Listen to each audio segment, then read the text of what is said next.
El vaho en el cristal del parabrisas se congeló de golpe, formando dibujos caprichosos que recordaban a dedos alargados, intentando entrar en el habitáculo. Eran las 3 de la mañana en una carretera secundaria, a las afueras de Madrid, y el aire lento del coche se había vuelto tan denso que costaba arrastrarlo hacia los pulmones. Si buscas historias inmersivas para escuchar con los ojos cerrados, en la penumbra de tu habitación y con la pantalla en negro hasta quedarte dormido, te invito a suscribirte y activar la campana para no perderte ninguno de estos encuentros con lo inexplicable. La historia de esta noche me la envió hace apenas unos días un seguidor del canal, Alberto, que pasó casi una década trabajando en el turno de noche del taxi. Lo que vais a escuchar no es una leyenda urbana, sino el testimonio detallado de un hombre que, tras esa madrugada de noviembre, jamás volvió a sentarse frente a un volante.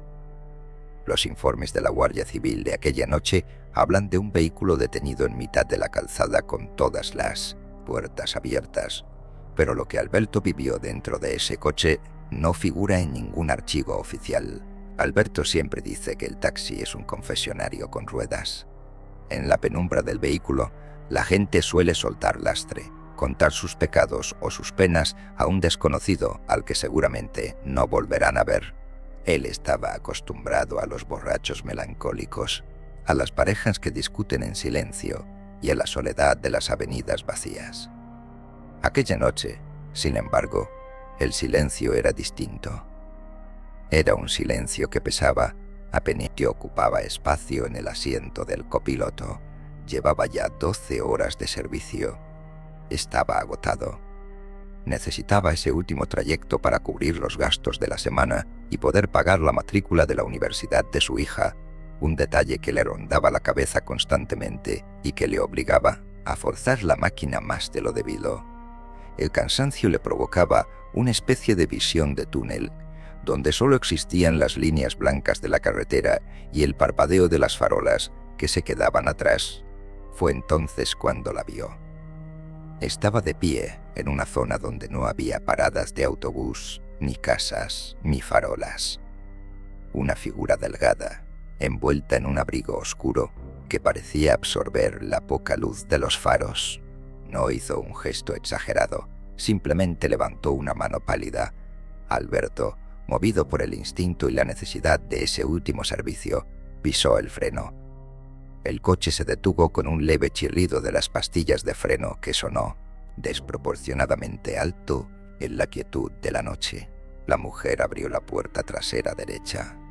Al entrar, un olor penetrante inundó el vehículo. No era perfume, ni tampoco suciedad. Era un olor antiguo, como el de una habitación que ha estado cerrada durante décadas, un aroma a humedad, a flores secas y a tierra mojada.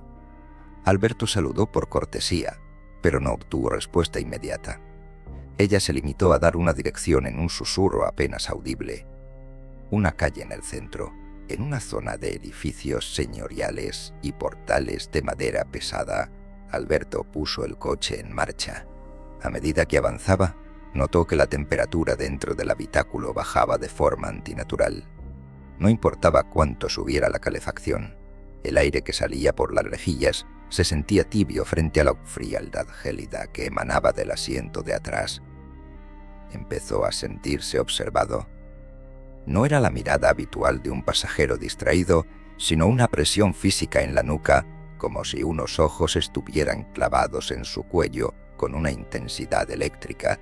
Miró por el espejo retrovisor para comprobar si la mujer necesitaba algo, pero lo que vio le hizo perder el aliento por un segundo. El espejo estaba empañado por la parte de atrás y en la superficie del cristal solo se distinguía una silueta, borrosa, casi transparente. Sacudió la cabeza pensando que era el cansancio jugándole una mala pasada. Parpadeó con fuerza, pero la sensación de pesadez en el ambiente no desaparecía. Intentó entablar una conversación banal, algo sobre el frío o el tráfico inexistente, para romper ese hielo invisible que parecía estar sellando el coche. Sin embargo, su propia voz le sonó extraña, como si hablara dentro de una campana de cristal. La mujer no respondió. Se mantenía inmóvil, con la vista fija en la ventanilla, aunque a través del cristal solo se veía la negrura absoluta de la periferia. Alberto bajó la mirada hacia el taxímetro y sintió un escalofrío que le recorrió toda la columna vertebral. Los números digitales, que normalmente emitían una luz roja constante, estaban parpadeando frenéticamente. Las cifras subían a una velocidad imposible, saltando de céntimo en céntimo, de euro en euro, como si el coche estuviera recorriendo cientos de kilómetros por segundo. Pero lo más inquietante no era la velocidad, sino que los números estaban empezando a formar palabras. O al menos, eso fue lo que sus ojos, castigados por el sueño, creyeron ver. Apretó el volante con fuerza. Sus nudillos estaban blancos. De repente, la radio del coche, que estaba apagada, soltó un latigazo de estática. Fue un sonido breve, pero tan violento que Alberto dio un pequeño volantazo.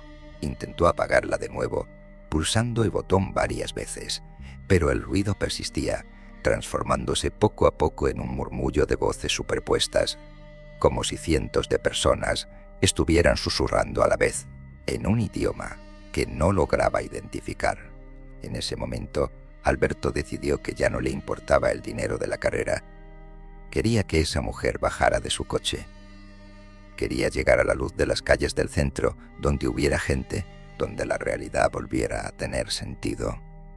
Pero la carretera parecía haberse estirado. Los puntos kilométricos se repetían. Pasó por delante de una gasolinera abandonada que ya había dejado atrás 10 minutos antes. El paisaje se había convertido en un bucle infinito de asfalto y oscuridad. Decidió mirar de nuevo por el espejo retrovisor, esta vez con determinación. Ajustó el ángulo con la mano para ver directamente a la cara de su pasajera. Lo que vio le heló la sangre. La mujer ya no estaba mirando por la ventana. Estaba inclinada hacia adelante, justo detrás de su asiento. Sus ojos no eran ojos, sino dos cuencas profundas llenas de una sombra líquida que parecía palpitar. Su rostro estaba a escasos centímetros del reposacabezas de Alberto. Pudo sentir su aliento, que no era cálido, sino un soplo de aire helado que olía a incienso y a metal oxidado. La mujer abrió la boca para decir algo, pero de su garganta solo salió un sonido seco, como el de dos piedras frotándose entre sí. En ese instante, las luces del cuadro de mandos empezaron a morir una a una. El velocímetro cayó a cero, aunque el coche seguía avanzando a gran velocidad por la carretera desierta. El GPS se volvió loco, mostrando un mapa de calles que no correspondían a Madrid, una red de caminos que parecían formar un laberinto sin salida sobre la pantalla táctil. Alberto intentó pisar el freno, pero el pedal estaba duro como el cemento. No bajaba ni un milímetro. El coche parecía tener voluntad propia, acelerando hacia la oscuridad más profunda, alejándose de cualquier rastro de civilización. El murmullo de la radio se hizo más nítido y esta vez, entre la estática, Alberto pudo escuchar claramente su propio nombre. Una voz que recordaba a la de su madre, fallecida hacía años. Pronunciaba Alberto: «No mires atrás», con una desesperación desgarradora. Un sudor frío comenzó a empaparle la camisa. La presión en el pecho era tan fuerte que temió estar sufriendo un infarto. Justo cuando pensaba que no podía soportar un segundo más de esa atmósfera asfixiante, la mujer del asiento trasero levantó una mano y la apoyó suavemente sobre el hombro de Alberto. Incluso a través de la chaqueta, el contacto se sintió como si le hubieran aplicado un bloque de hielo seco directamente sobre la carne.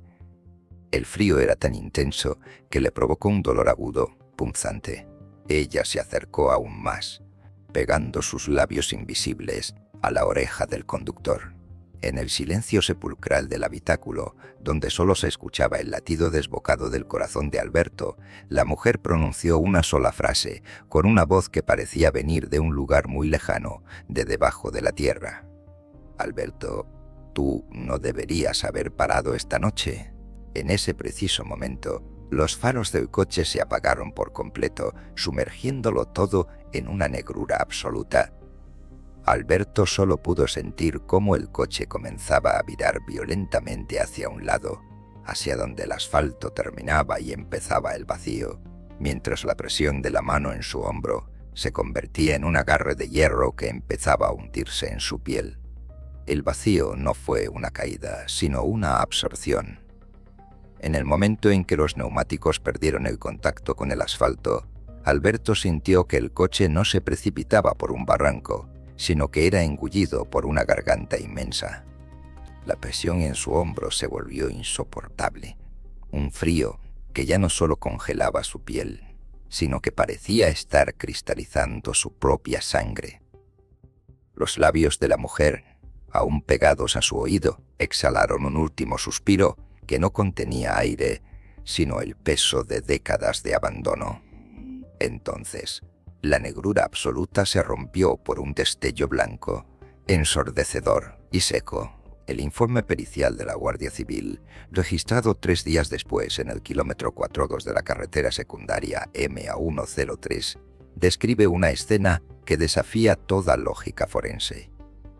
El Seat Ibiza de Alberto fue hallado en una cuneta completamente intacto a nivel estructural. No había marcas de frenado, ni abolladuras, ni cristales rotos. Sin embargo, el interior del vehículo presentaba un fenómeno que los técnicos de criminalística todavía no han podido explicar.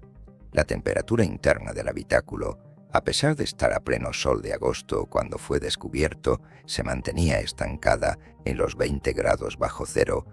Alberto estaba en el asiento del conductor. Sus manos seguían aferradas al volante con tal fuerza que los bomberos tuvieron que fracturarle los dedos para retirarlo. Pero lo que heló la sangre de los investigadores no fue su postura, sino su estado. Alberto no tenía ni un rasguño, pero su cabello se había vuelto completamente cano y sus ojos, abiertos en un gesto de terror absoluto, estaban cubiertos por una fina capa de escarcha.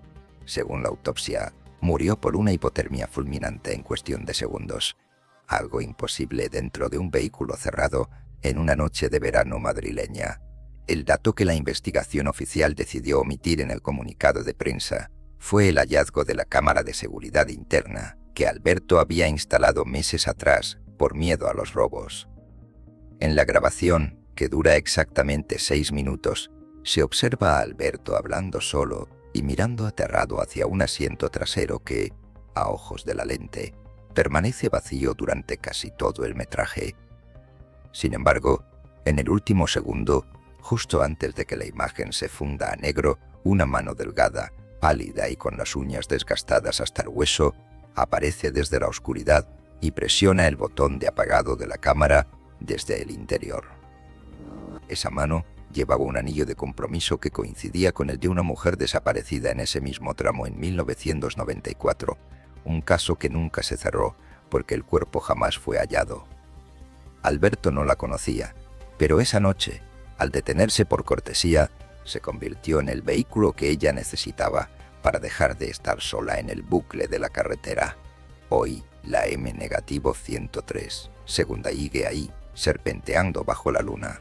Los conductores locales dicen que, a veces, el GPS se vuelve loco y muestra rutas que no existen.